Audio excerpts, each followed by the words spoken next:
bienvenue à Vie de foi. Aujourd'hui, je reçois le pasteur Yvan Carluère qui nous vient de l'église MLK de Paris. Bonjour, pasteur Yvan. Bonjour, Joël. Gloire à Dieu. Nous avons été bénis hier. On a découvert ton histoire, en fait, comment tu as été sauvé, vraiment dans ta tendre enfance, mais tu as vécu un parcours un peu difficile aussi, grandissant dans une église assez religieuse. Mais Dieu s'est révélé à toi, il a révélé son cœur d'amour pour toi et puis tu as vraiment cédé toute ta vie au Seigneur et tu es entré aussi dans son service. Et aujourd'hui, on va parler, vraiment, on va avoir un cœur à cœur encore avec nos amis à la maison aussi. On va découvrir comment Dieu s'est révélé à toi parce qu'aujourd'hui, tu es pasteur d'une église MLK, Martin Luther King, à Paris. Et puis, c'est ça aussi, juste pour rappeler ceux qui étaient là hier ou qui ont manqué hier, tu es aussi époux et puis d'une dame Nathalie. Papa. Et papa. Voilà. Et donc, voilà, tu es un homme béni. Et puis, nous sommes bénis aussi de te recevoir pour nous partager aussi comment Dieu s'est révélé à toi. Parce qu'il y a plusieurs personnes qui disent, bon, voilà, je suis sauvé, mais j'aimerais ça servir le Seigneur. Comment est-ce que Dieu peut se révéler à une personne? Est-ce que tu as entendu une voix audible qui dit, Yvan, je t'appelle au ministère? Mais comment ça se passe pour quelqu'un comme moi? Alors, j'étais dans un endroit où on croyait que Dieu parle. Donc, même s'il y avait des côtés abusifs, hier j'ai parlé combien c'était difficile, même dans un désert, Dieu parle. Presque plus dans un désert.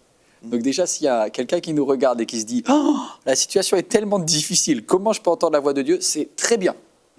On peut très bien entendre la voix de Dieu parce que moi, c'était un dimanche matin où une dame qui avait vraiment un don de prophétie, j'avais 12 ans, j'étais dans la salle. Et d'ailleurs, je le sais parce que c'était quelques mois après avoir été baptisé dans le Saint-Esprit. Donc, j'avais un petit carnet que j'avais commencé à 11 ans, 4 août 91. Aujourd'hui, je suis baptisé dans le Saint-Esprit. Et donc, j'ai vu qu'en 92, quelques mois plus tard, il y avait une prophétie d'une certaine femme qui s'appelle Simone. Et Simone était très belle, cette prophétie. Et elle dit, je t'ai vu parce que je faisais du scoutisme à l'époque. Elle dit, je t'ai vu courir dans le bois, dans la forêt, quand tu étais seul. Et c'est vrai. Parce qu'il y avait eu un jeu où j'avais vécu un moment tout seul, où j'avais gagné, et en fait, je devais porter un trésor. Et à ce moment-là, dans mon petit canoë, j'avais commencé à louer Dieu, et j'avais dit, Dieu, je te servirai toute ma vie, quoi. Ça me touche un petit peu d'ailleurs en le disant. Et donc, il y a eu cette prophétie de Simone qui disait, je t'ai vu quand tu étais tout seul dans le bois, et sache que j'ai prévu pour toi une œuvre très particulière à accomplir. Et à cette époque-là, je suis encore en Corée du Nord spirituel, d'accord ? Donc c'est impensable. À ce moment-là, j'ai jamais vu une autre église que l'église dans laquelle je suis. Je connais rien. J'ai 12 ans et j'ai cette parole et je la marque comme un petit trésor de Dieu qui me dit un jour, ok. Et je vais voir ma mère, je vais voir mon père et je leur dis, écoutez, je ne sais pas si c'est être pasteur, parce qu'à l'époque, dans le service de Dieu, il y a un peu des clichés. Est-ce que l'appel de Dieu, c'est être pasteur? Mais il y a plein d'autres choses, en fait. Et c'était quelque chose de spécial. Alors, du coup, je me rappelle, mes parents, ils ont écouté ça un petit peu comme Élie par rapport à Samuel, mais positif quand même, positif. Et ma mère, elle m'a dit, OK, on va le noter, on va le garder. Et si c'est de Dieu... Et ma mère a gardé dans son cœur qu'un jour, ça se réaliserait. Mon père était un peu inquiet parce que comme on vivait des choses très dures avec l'Église, c'était pas un bon plan de carrière, quoi. Et du coup, lui était prudent et il avait peur que je me fasse des rêves parce que lui-même avait peut-être fait le deuil de certains rêves et puis des proches à nous avaient été brisés dans leur appel. Donc, quand il voyait son petit gars de 12 ans qui disait « Je veux servir Dieu, j'ai un appel de Dieu », au lieu de se réjouir, ça a d'abord fait peur à mon père. Et ma mère, elle a dit « C'est génial, la relève est assurée ». Donc, il y a une perception un peu comme ça, voilà. Ça, c'était en 92. Et puis, un an après, on était exclus de l'église. Donc là, il n'y avait vraiment plus rien. On redescendait à zéro. C'était après, donc quelques semaines après que ma grand-mère ait été elle-même privée de Sunset. Clac, tout s'effondre. Tout s'effondre. Donc, il y a une prophétie qui dit que je vais servir Dieu. Mais la vérité, c'est qu'on n'a même plus d'église. Donc, il y a un gap, un décalage énorme. Et puis, moi, je continue à me dire, si c'est de Dieu, on verra. Et puis, on a essayé de rejoindre une église. Alors ça, franchement, c'est compliqué. Parce qu'on sortait d'un système où on était persuadé qu'on était à ça de la perfection. C'est ça. En fait, quand on se retrouve dans un mouvement sectaire, souvent, on s'imagine que nous sommes les meilleurs. Les seuls sauvés, même. Oui. Voilà. Tout simple. Les seuls sauvés. Donc, c'est difficile même d'imaginer qu'on peut aller ailleurs parce qu'ils sont perdus, ils ne sont pas assez sanctifiés. Bref, on a toutes sortes de mentalités. Donc, si on se fait exclure... Et on juge. Et on juge les autres. Oui, c'est terrible. Donc, comment s'intégrer maintenant dans une nouvelle église si on a ces croyances-là qui sont peut-être là, même si on n'est plus physiquement là, spirituellement, on peut encore être dans cette mentalité-là. Alors, moi, j'avais marqué aussi, c'est marrant parce que le troisième mot que j'ai marqué, si quelqu'un prend des notes quand Dieu parle, c'est bien. C'est bien. Ces notes-là, mais qu'est-ce que je bénis Dieu d'avoir écrit ce carnet petit.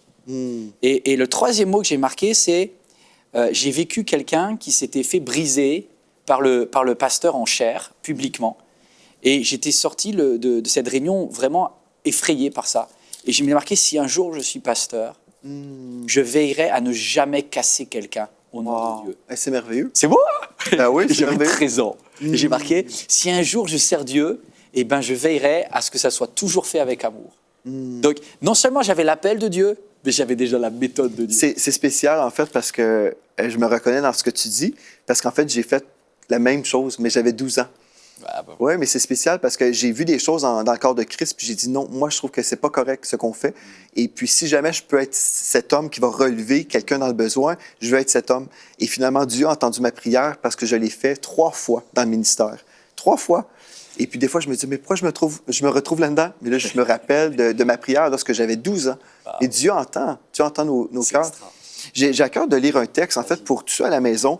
En fait, on peut se retrouver dans une situation difficile, dans une église sectaire, mais malgré tout ça, Dieu a un projet de paix pour nous. Et justement, dans Jérémie 29, verset 11, il est écrit « Car je connais les projets que j'ai formés sur toi, dit l'Éternel, projets de paix et non de malheur. » Donc, si nous sommes dans une situation douloureuse où on voit en fait des choses terribles qui ne représentent pas bien le cœur de Dieu, sachez en fait que ce n'est pas Dieu. Et on ne veut pas rejeter Dieu parce que les hommes qui le représentent le font mal. Donc, je connais les projets que j'ai formés sur vous, dit l'Éternel, projet de paix et non de malheur, afin de vous donner un avenir et de l'espérance. Mais pour entrer dans cet espoir, on doit l'invoquer. Le texte, verset 12, nous dit « Vous m'invoquerez et vous partirez et vous me prierez et je vous exaucerai. Vous me chercherez et vous me trouverez. Si vous me cherchez de tout votre cœur, je me laisserai trouver par vous, dit l'Éternel. » Donc, Dieu est merveilleux. Il veut se rendre disponible. On doit se tourner vers lui. Quand on vit des moments difficiles, on se fait exclure d'une église. C'est terrible. Mais Dieu demeure là. Alors, c'est magnifique ce que tu dis. Et accrocher à Dieu dans un moment difficile, c'est la clé. C'est la clé. Et là-dessus, j'ai été bien protégé. S'il y a des pères là-dedans qui nous regardent, tenez la baraque, tenez la maison. Votre maison, tenez-la. Et j'avoue que le danger, ça aurait été de dire, c'est fini, les églises. C'est fini, on n'y croit plus. Mon père a dit, on va aller dans une église, que l'on veuille ou que l'on veuille pas, on va y aller. Déjà, on a été accueillis par un homme de Dieu, Michel Pelletier, qui nous a dit... je ferai le paratonnerre, je vous protégerai de toutes les attaques. On va vous mettre à l'abri ici. Donc, on a été un peu comme dans un camp de réfugiés. Voilà, donc, j'ai vraiment eu l'impression d'avoir été dans un camp de réfugiés spirituels. Mais quand on est dans un camp de réfugiés, on redémarre à zéro. Donc, on était de la famille sacerdotale et là, on est des réfugiés. J'ai une pensée à tous ceux qui ont quitté leur pays et qui redémarre à zéro. Vous étiez quelqu'un avant, tout d'un coup, on n'est plus rien. Et par rapport à Dieu, il y a des moments comme ça où on est complètement, on enlève tous nos vêtements d'honneur et on démarre à zéro. On était dans une voiture pour aller au culte. Une voiture, c'était en France, à cette époque-là, il y avait une R21 Renault. Là. Elle était tellement pas bonne qu'il y avait de l'eau aux pieds. Donc, je voyais les talons de ma grand-mère qui traînaient dans l'eau. Mais on faisait 1 heure de route parce que mon père avait dit, en aucun cas, on va rester dans notre trou, quoi. On va aller, même s'il y a des églises imparfaites, on va y aller, on va se bouger, parce que c'est une question du salut de ma famille. Il a tenu là-dessus. Il a choisi l'église parce qu'il a vu qu'il y avait un groupe de jeunes. Il a vu il a dit, on ne va pas te laisser seul, on va t'obliger à aller au groupe de jeunes. La première fois qu'ils m'ont installé dans une colo chrétienne, ces camps chrétiens, je ne voulais pas y aller. Ils m'ont inscrit de force. J'étais furieux, j'avais 15 ans. J'ai dit, mais de quel droit? J'ai 15 ans. Après tout ce qu'on a passé, vous m'inscrivez de force dans un camp chrétien. Et le premier jour, aucun ami. Je connaissais personne, aucun ami. Tu sais, les jeunes, les ados, ils sont durs. En plus, c'est des clans, là. Ils se connaissaient tous. Moi, j'arrivais comme je dis, un Nord-Coréen, quoi. J'arrive dans cet endroit-là et je n'ai pas d'amis. Donc, j'ai pas d'amis chrétiens, mais pas d'amis inconvertis. Donc, pas d'amis tout court. Tu as ce sentiment de solitude énorme. Et puis là, il y a finalement un garçon, Florian, qui devient mon meilleur ami. Et il a envie de servir Dieu. Et on est un soir, et on est en 95, j'ai 15 ans, et là, il y a une prophétie, pour la deuxième fois de ma vie, et Dieu qui dit, je confirme que je t'ai appelé au service de Dieu, et bon, je vais être vrai un petit peu, il me dit, tu vas te préparer parce que tu vas toucher un pays d'Afrique. Et là, je me dis, est-ce que c'est vraiment Dieu qui me parle? J'ai 15 ans, j'entends le nom d'un pays, alors je vais vous le dire, hein, c'est le mot Gabon. Alors le Gabon, je suis allé sur la carte, j'ai regardé le mot Gabon.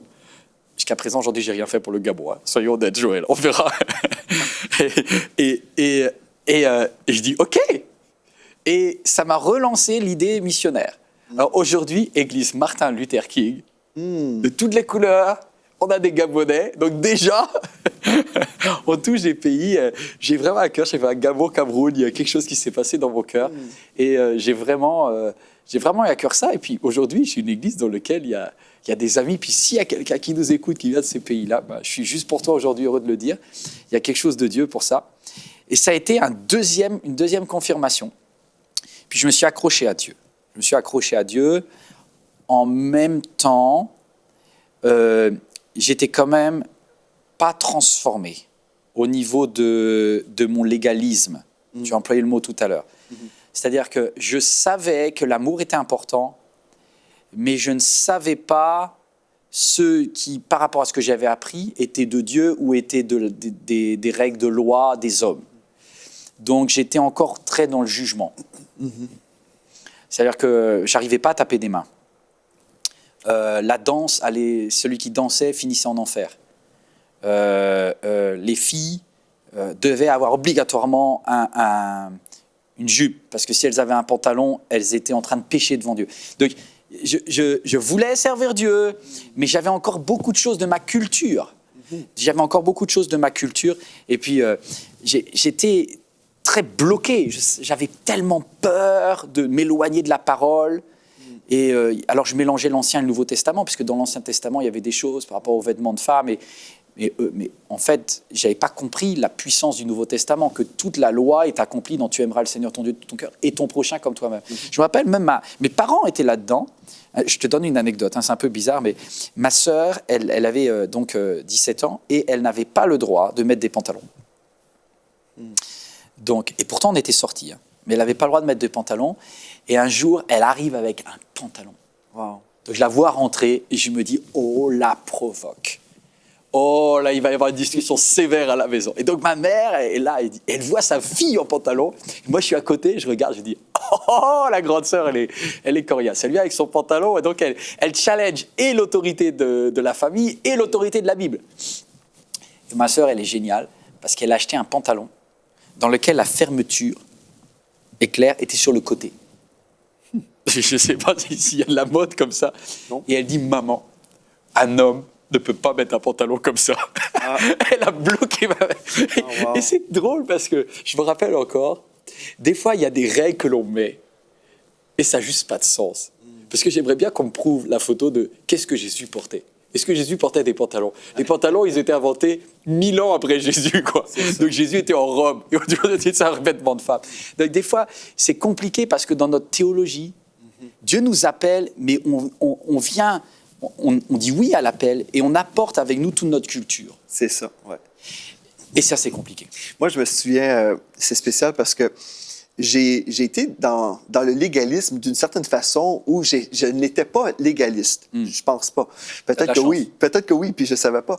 Mais j'ai été enseigné par un homme de Dieu, par exemple, qui enseignait beaucoup contre la musique chrétienne contemporaine. Ça, oui. La musique contemporaine. Donc, il y avait un style de musique qui était loin de Dieu, la musique Southern Gospel, que j'écoute toujours, sud-américaine. Et le rap est interdit. Bref, tout ce qui est contemporain. Et puis, je suis allé dans un concert chrétien, là. Mais c'est pas de la musique païenne, mais de la musique chrétienne, et avec mon cousin, en fait. Et puis, c'était impossible pour moi d'avoir du bon temps. Parce que je me sentais condamné parce que ce n'était pas une musique white. Exact. Mais tu vois, c'est même pas une question. Mais j'étais là pendant un concert au complet sous la condamnation. Mais ça ne vient pas de Dieu parce qu'il n'y a aucune condamnation pour ceux qui sont en Jésus-Christ. Si on marche selon le cœur de Dieu, on ne devrait pas se sentir condamné. Mais c'est ça que ça fait la religion, n'est-ce pas? La religion, c'est l'homme qui impose sur d'autres hommes ses règlements qui ne sont pas en fait des règlements de Dieu.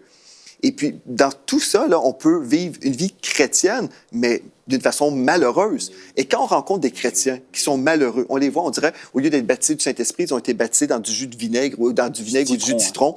Et on dit, mais c'est anormal. Parce qu'en fait, nous, les chrétiens, on a été sauvés, nés de nouveau, baptisés de l'Esprit, on est en route vers le ciel, on devrait être les personnes les plus heureuses sur la terre. Quand on voit un chrétien, on devrait voir, voilà une personne épanouie. Cette personne était dans les ténèbres, aujourd'hui, elle est dans la lumière. Mais quand on est triste, et nous sommes chrétiens, c'est une preuve qu'il y a un problème, n'est-ce pas? Et qu'on est dans le jugement, surtout. Parce que moi, tu vois, tu as été plus sage que moi, parce que moi, je sortais du concert et je me disais, mais Seigneur, comment ça se fait qu'il y a autant de pécheurs là-dedans qui osent prononcer ton nom? Je pense que j'ai fait 8 heures de voiture pour me rendre là-bas. C'était possible. Mais moi, j'avais fait 8 heures de car. Moi, c'était à Bordeaux, c'était en 2000, c'était Manu Bolomic et je suis sorti. Il y a un pasteur qui m'a récupéré. Donc, non, je viens de loin. Je viens de loin. Mais, tu vois, l'appel de Dieu, Dieu est patient. Dieu est patient. Il ne se repent pas de ses dons, il ne se repent pas de son appel. Puis, un an après, je commençais je prêchais déjà, de façon un peu informelle. Et j'avais quand même dans cette tête de me dire, aime les gens. Celui qui aime, l'amour couvre une multitude de fautes. Et on dira ce qu'on veut. La clé, c'est pour quelqu'un qui veut être dans le ministère, quelqu'un qui veut servir Dieu, tu seras jugé sur ton amour. Point. Amen. Tu aimeras. Et ça, c'est ma marque, c'est le fer rouge, c'est mon enfance. C'est jamais je ne mettrai quelque chose de plus haut que l'amour de Dieu. L'amour de Dieu, il est inconditionnel, extraordinaire. C'est pas faire n'importe quoi. Je te dis la vérité.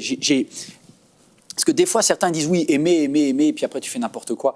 Et moi, j'étais énervé au début du ministère parce que j'avais l'impression que certains pasteurs, ils prêchaient la liberté, mais pas la sainteté, et j'étais en colère tout le temps. Et je leur dis surtout que leur vie, est-ce qu'elle le démontre?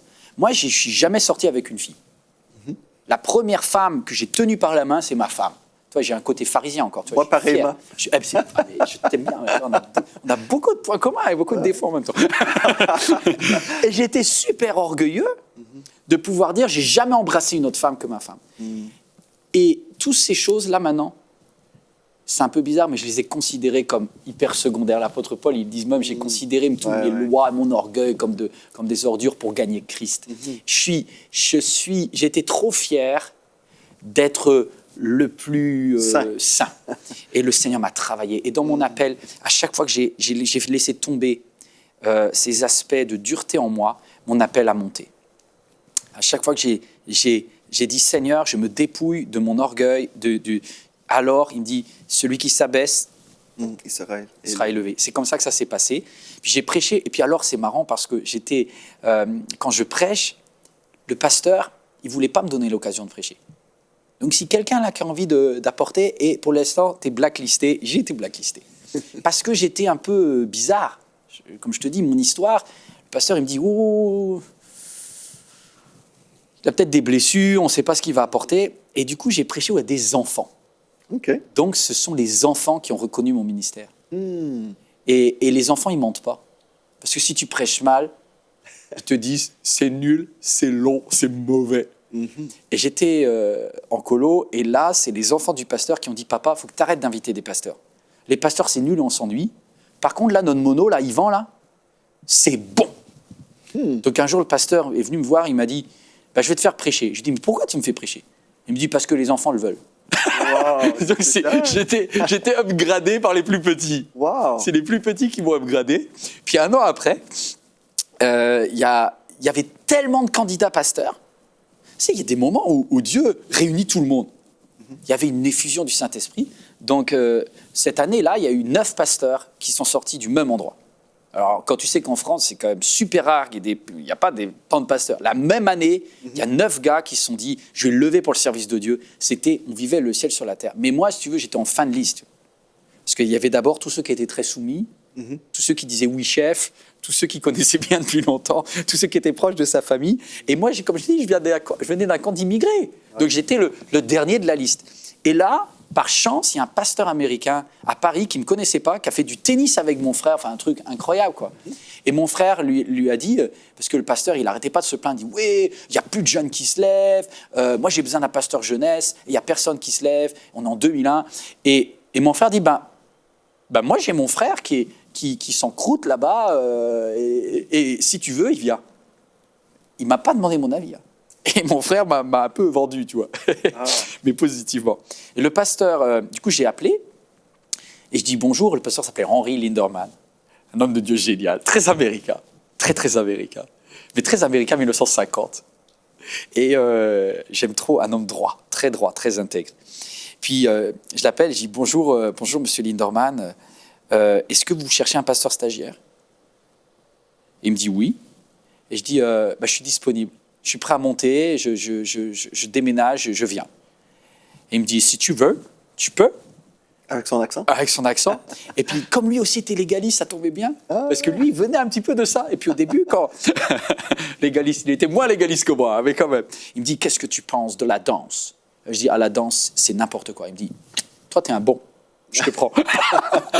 Donc, les pas du juste sont ordonnés par Dieu. Et en fait, c'était une bonne transition. Aujourd'hui, j'avoue, j'ai changé. Et Dieu, je crois que la danse, et tu vois, il y a Virginie Enfa dans notre église, et j'ai changé. Et même, j'ai inscrit ma fille, qui avait à l'époque 4 ans, à son cours de danse. C'est tellement impensable dans ma culture, mais j'ai vu ma fille bouger et danser pour louer Dieu. Waouh, il m'a fallu du chemin pour ça. Il y a plusieurs choses que je retire de ton histoire. En fait, le prophétique a eu un rôle dans ta vie. Tout pareillement comme moi. Vraiment, j'ai eu un moment dans ma vie où je doutais l'appel de Dieu. Et puis, je me suis rendu en visite dans l'église que je ne fréquentais pas, mais il y avait un pasteur américain qui était de passage. Et puis, il m'a dit, « Joël, viens en avant de l'église. » Il m'avait entendu chanter à New York City à l'époque. J'ai chanté de l'âge de 12 ans à 18 ans à New York City. Bref, et puis il me dit, Dieu m'a réveillé à 4 heures cette nuit. Il voulait que je te dise que tu es appelé au ministère et cesse de douter. Et la veille, j'avais remis en question mon appel. Donc, c'était vraiment souverain pour moi. Et aussi, mon service auprès des jeunes. Moi, j'ai enseigné l'école du dimanche à partir de l'âge de 12 ans. J'étais moniteur de 12 ans à 18 ans. Et puis, c'est là, tout comme toi, où j'ai pu me développer dans l'enseignement. Et finalement, je me suis retrouvé en prêchant. Il y a des gens qui veulent entrer dans leur appel, ils veulent découvrir premièrement c'est quoi mon appel. Ça, c'est juste, on devrait chercher la face de Dieu. Dieu va nous confirmer dans notre esprit et aussi va confirmer par des autorités spirituelles qui vont dire, oui, je discerne dans ta vie. Mais si on s'engage dans le service, l'onction du serviteur vient sur celui qui est en service. Si on ne fait absolument rien, on attend que ça nous tombe du ciel, et on va attendre longtemps. Moi, je pense qu'on doit vraiment se rendre disponible. Il dit, Seigneur, je suis prêt à laver la toilette. C'est ça que j'ai fait aussi avec la brosse. J'ai lavé la toilette, mais j'ai servi dans l'école du dimanche. Dieu a confirmé prophétiquement dans mon cœur des songes. Bref, Dieu, il va confirmer sa volonté dans notre vie si on le cherche de tout notre cœur, comme on a vu dans Jérémie 29. Et aussi dans le psaume 32 au verset 8, il est écrit « Je t'instruirai et je te montrerai la voie que tu dois suivre. Je te conseillerai, j'aurai le regard sur toi. » Et vraiment, cette parole est pour nous tous. Si on cherche la face de Dieu, Dieu va se révéler à nous. Moi, je crois que c'est vraiment important qu'on croit que si nous sommes une brebis du Seigneur, bien, on va entendre sa voix. Je crois qu'il y a plusieurs personnes qui s'imaginent, bien, je dois demander à telle personne. Et oui, on peut avoir des conseillers, mais on devrait premièrement chercher la volonté de Dieu. On cherche la face de Dieu. Dieu va nous parler et Dieu va confirmer sa parole. Et aujourd'hui, comme on parle de l'appel de Dieu sur ta vie, Pasteur Yvan, il y a des gens aussi à la maison qui ont besoin d'avoir une direction de Dieu. Est-ce que tu pourrais prier pour les personnes à la maison qui aimeraient vraiment avoir une précision, que Dieu se révèle d'une façon précise concernant leur appel? Parce que nous sommes tous appelés à faire quelque chose, mais il y a des personnes qui sont dans le doute. Mais Dieu m'appelle à faire quoi au juste? Est-ce que je peux juste dire qu'une chose avant? Oui, absolument. Et on va prier. Mais je crois que la clé, elle est plus d'être dans l'idée de dire « je veux te servir Dieu » plutôt que chercher son appel à soi. Tu vois, le son, le mon, moi je m'en méfie un peu. Parce qu'il ne m'a pas révélé mon appel. Il m'a révélé que j'étais appelé, ce qui est différent. Tu vois. Et donc je voudrais prier pour les internautes, pour les téléspectateurs, les téléspectatrices, en vous disant ayez une passion pour Dieu et pour son service. Et c'est en faisant Quand tu dis l'onction va avec, c'est en faisant que Dieu va te conduire pas à pas, touche par touche. Comme il va dessiner comme un peintre fait des aquarelles. Il va mettre des touches de couleur et je prie pour toi. Amen. Seigneur, révèle-toi à celui ou celle qui est de bonne volonté et qui a envie d'aimer et Dieu et les autres. Seigneur, je te prie pour une chose, que tu boostes, que tu développes dans le cœur de celui qui regarde cette émission maintenant, un amour incroyable pour toi et un amour incroyable pour les personnes qui vont être au bénéfice de son appel. Seigneur, je ne prie pas pour que celui qui regarde ait un grand appel. Non, je prie pour qu'il puisse donner une grande bénédiction. C'est pas pareil, Seigneur, que tu lui donnes une puissance de bénédiction. Parce que l'appel, c'est pour les autres qui seront autour. Seigneur, que ça fasse un ricochet, que ça fasse des vies changées et bénies tout autour de celui ou celle qui a faim et soif de vivre le miraculeux. Seigneur, donne du courage maintenant. Donne le courage de faire ce qui est à disposition de ses mains, d'oser faire ce qu'il peut faire et développe en lui les dons que tu as prévus, en elle les dons que tu as prévus. Au nom de Jésus, Amen. Amen. Gloire à Dieu. Bien, merci beaucoup, Pasteur Yvan. Nous avons été bénis dans cette émission et puis je suis certain à la maison, vous avez été bénis également. J'ai à cœur de parler à quelqu'un que je ressens est frustré, comme je l'ai déjà été. J'ai déjà été frustré, j'avais de l'ambition pour le Seigneur et j'étais comme, on dirait, retardé dans les plans de Dieu. Et un homme de Dieu qui m'a dit, tu es frustré en ce moment et Dieu te dit que tu es à l'heure. Dieu travaille dans nos vies, mais on doit simplement suivre le Seigneur et en son temps, Dieu va ouvrir des portes, il va fermer aussi les mauvaises, gloire à Dieu. Si on reste connecté avec lui, on prie et Dieu va nous diriger dans le vers pâturage. Donc, continuez à chercher la face de Dieu, servez le Seigneur comme vous pouvez et vous verrez en son temps, Dieu va vous élever au temps convenable. Donc, merci d'avoir été là également. J'aimerais ça vous inviter, visiter le site web EMC TV et puis vous pouvez découvrir également tous les archives de l'émission Vie de foi en visitant emctv.com. Et vous pouvez m'écrire aussi si vous avez un témoignage, quelque chose à partager, comment Dieu vous a touché cette semaine. Aujourd'hui même, vous êtes les bienvenus à nous écrire. Donc, merci d'avoir été là. D'ici à demain, soyez richement bénis.